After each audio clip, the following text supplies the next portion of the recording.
Ano? Grabe, thank you!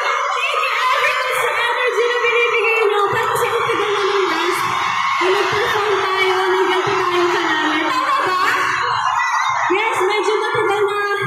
And we hope you're having fun here sa Coke Studio live at the Big Dome. Maraming salamat po for coming here to support not just Speedy but the rest of the Coke Studio artists. Maraming salamat po. At madami pa kaming pasabog. Walang